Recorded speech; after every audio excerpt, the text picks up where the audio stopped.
I love my mentors in this business. I've had the opportunity to work with just some of the best people in the mobile DJ world. And one of the greatest lessons I ever learned was many years ago from Todd Mitchem, who's unfortunately not in the mobile DJ world anymore, but he taught me some amazing things. I got a chance to go to a couple of his workshops down in Los Angeles, kind of before anybody heard about him on the big stage. And then he went to Mobile Beat, and I attended those and learned even more. But one of the really great things that I learned from him, we had so much fun in training. We probably spent 6 months at our office doing ongoing training meetings with this, was what to do when the inevitable happens. Like, we know some things are going to go wrong, right? We know at some point there's going to be a power outage at an inopportune time. We know that a tray is going to be dropped at a really bad time. We know a fight is going to break out on the dance floor, that somebody is going to fall ill and be carted off in an ambulance, or maybe even worse. We know that a CD is going to skip, or an MP3 is going to skip, or that we're just going to play the wrong song, or we're going to call the bride or groom by the wrong name. I mean, all of those things, a microphone battery is going to go dead. I mean, you name it, right? We know all of those things are going to happen at some point. We just don't know when. And so the problem is we're unprepared for when the inevitable happens. And what Todd taught me to do is, instead of having a fit and going, oh, come on, man, instead of just getting mad, everything always looked like it was planned. That was part of what was supposed to happen from the beginning.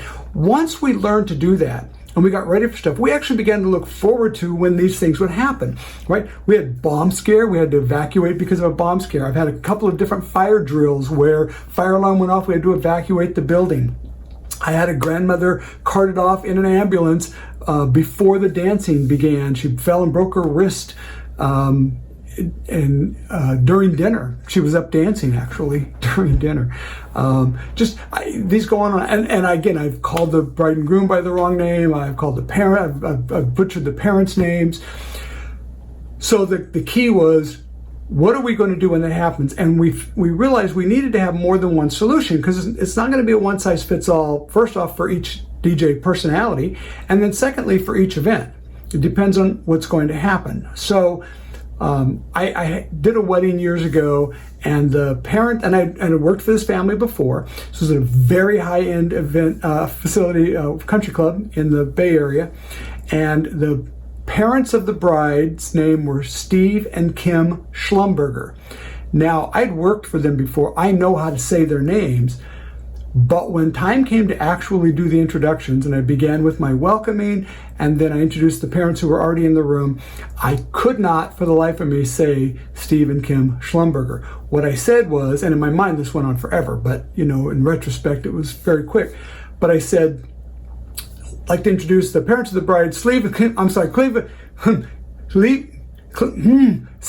I could not say Steve and Kim. Couldn't get it out. So it was probably kind of like what I just did. Sleeve and Kim, sleeve and... And then what was interesting is I had several different ways out of that. And in this case, it was a very high-end facility, and they were sitting not 10 or 15 feet from me at the most. And you could see the whole room kind of go, oh no, he's butchered this. And again, there's a lot of different ways around this. Now, in this case, I was working as the DJ and MC. Usually, I'm just the MC with somebody else working at my booth. But in this case, because of the layout of the room, my DJ was outside with the wedding party, and I was doing everything from behind the booth, which was right next to this table. So I'm in charge of it all. So when we got to the third or fourth butchering of it, I said, excuse me, this calls for a professional. I'm going to bring in a professional master of ceremonies. And I just went like this. You can see that? I just kind of held the mic out, and then sort of stepped to the side and reached over and grabbed that and nodded at where I had been and said, it's okay, I have this.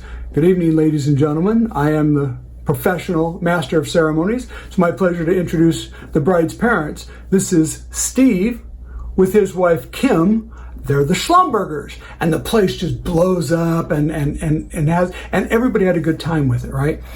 There's 40 different things I could have done there, but I didn't panic. I just went, time to move on. So what I'm going to suggest that you do now is you go back and you write down, this is what we did, a list of all the things that you know are going to go wrong. The mic's going to die, the music's going to die, a speaker's going to blow, the lights, all the power's going to be out, you're going to play the wrong song, you just started and dad comes over and says, look, you got to stop. And we just opened up the dance floor, but stop because I have something I want to do, and it's the father of the bride. What do you do in those situations? And be ready for it. When you do, you find it's going to be fun because when those things happen, you're totally ready to make lemonades out of this lemon. It's fun, it's important to do, and make your performances a million times better. I hope you have some fun with that.